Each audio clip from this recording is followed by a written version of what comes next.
Okay, this is a little video on how my little twist here on filling these tires. As you can see, that's an old ag tire. It's not too old, it's just wore down. There's no cracking or anything in it. It's got enough traction. I need it weighted for the back of my Johnny Bucket tractor. And it's got a small leak around the bead, very small, with air in it. And I thought if I have it liquid filled, liquid is thicker than air is. Air is very thin and it's leaking out. I bet with liquid it will not. And I have tested this already on another tire and it did work. I'm just demonstrating here.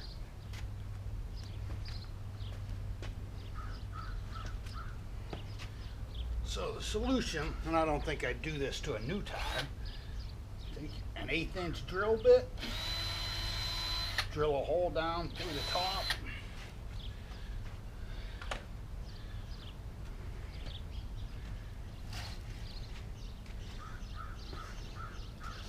It's just a blunt tip for a needle.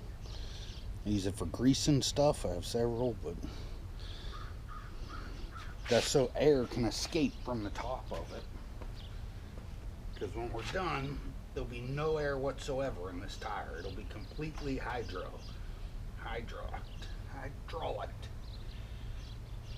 Put the needle in there with the plug at the same time. There we go.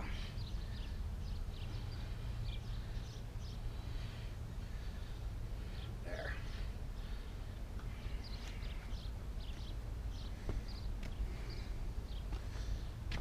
Turn on the fuel pump.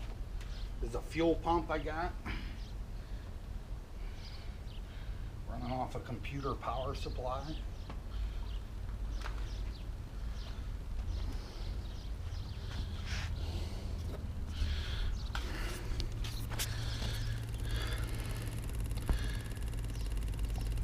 See, it does 5.5 to 9 psi.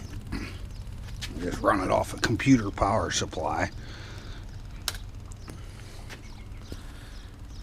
It'll take a little while to fill it up.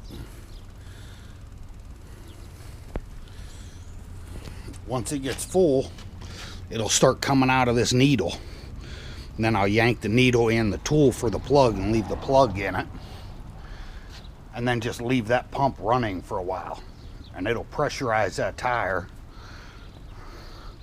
to obviously 5.5 to 9 psi.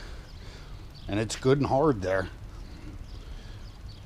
When I pulled the plug out of the last one I tried, instantly water shot 6 foot in the air.